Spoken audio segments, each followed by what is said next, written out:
Great look out here on the city of Amsterdam. We're very honored to introduce you here to the Dutch audience. Oh, I'm honored to be here. This is incredible. Good. I mean, because maybe we're not as familiar with you here as people are in America. No, I've only been here. I've spent 3 days here in May of this year, and where I played a couple of concerts in people's living rooms, and I played a concert in Hilversum, Divorcen. But Holland is still very new to me. Was that your first trip to Holland?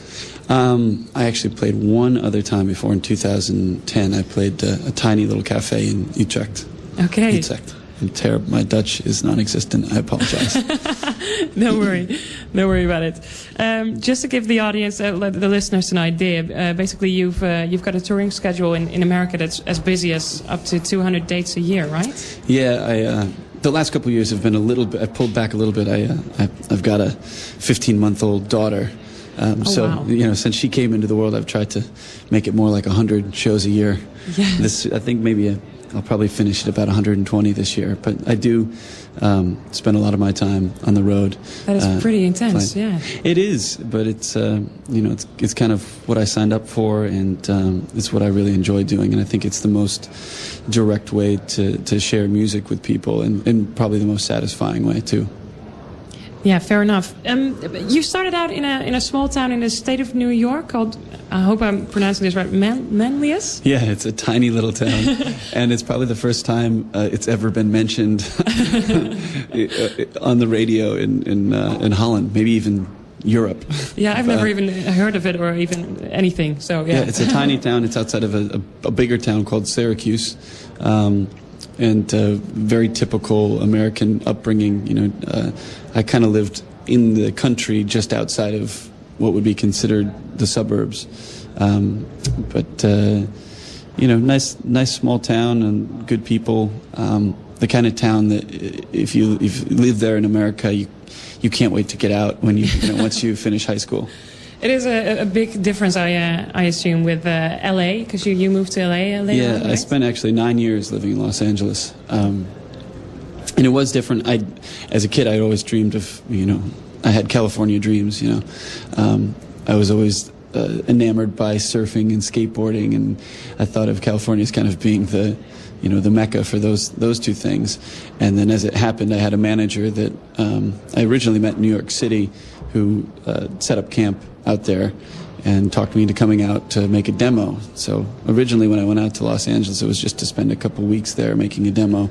And pretty quickly I realized that there was, not only was the whole California lifestyle pretty cool, but there was a really great community of artists, musicians, and singer-songwriters that I thought was really inspiring and I wanted to be a part of. Yeah, it's a really big music scene, of course. One of the things that I read about you is that you kind of got noticed in the Hotel Cafe. Yeah, have you heard of Hotel Cafe? I have. I'm just going to explain it to the listeners because they might not have. Hotel Cafe is een plek in Amerika dus waar veel mensen zijn ontdekt. Onder andere Jason Mraz, Sarah Bareilles. Yeah. Okay, I've been practicing on that so much and I got it wrong. En ook onze eigen Laura Jansen, die is daar ontdekt. Who's in town right now. Oh, really? Yeah, another Hotel Cafe kind of alumni is Miko, who's opening up for Hanson tonight at Paradiso. So, what is it about this place that everyone, so much talent comes from there? The Hotel Cafe came along at a time in Los Angeles where there weren't a lot of great music venues for people to play, especially for singer-songwriters. Maybe there was an okay scene for, hard rock, indie rock, and maybe even metal, but the quality of live music had kind of been degraded by this phenomenon called pay to play, where basically, when you came to soundcheck at the club, you would need to show up with the proceeds of your advanced ticket sales.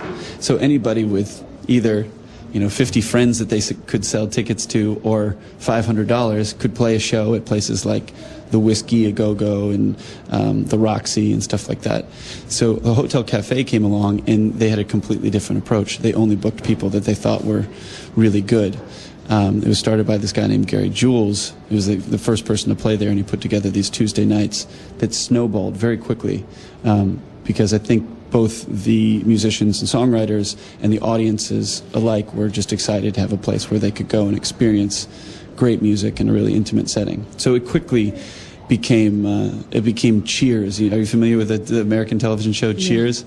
Yeah. It quickly became Cheers for singer-songwriters. You know, a place where you walk in the door and everybody knows your name. Really, you know, everybody is a friend, and you know the gigs would give way to all-night jam sessions and writing sessions, and a lot of songs were born there, and a lot of bands were kind of born there too. So it just. So what happened for you specifically then when you got noticed there?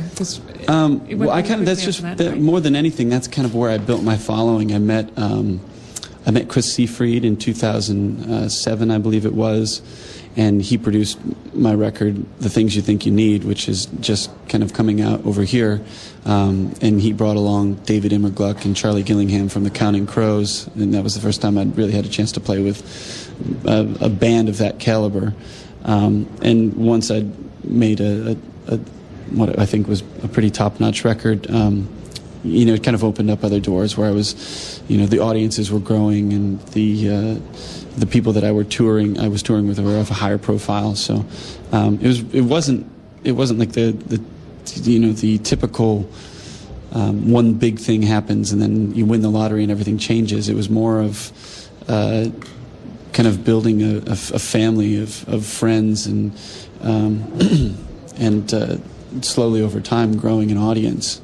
Which must be great as well, because that gives you the opportunity to get used to that and slowly grow as well, right? Yeah, rather than, and that was when I was 21 years old. I was living in New York, and I walked away from talking to a bunch of different record labels because I didn't feel as though I was an artist yet. I was saying this to my friend earlier, I had written 15 songs, and 3 of them were good, you know, so I didn't want to be shaped by a corporation whose primary objective was to make money, you know, into something that I wasn't. And kind of growing up musically this way in Los Angeles gave me the opportunity to find myself as an artist and you know, find true inspiration and write about it and kind of do it in an honest way. Well, that certainly comes across, at least in the songs I've heard from you, so far. I really enjoy them. I wish I had more time because I have so many more questions. But yeah, you've got a full sheet there. I know. That's a 90-minute interview right there. Yeah, next time I'll book you for 3 hours. All right, it's a deal. It's probably a better idea. For now, I'd like to ask you to take place behind the mic again. Okay, yeah, I'm going to, if I could, invite my friend who's a Dutch singer named Jerusa van Lith, and she's going to come and sing with me. We're going to play a song called Wayfarer. Yeah. So. She's here.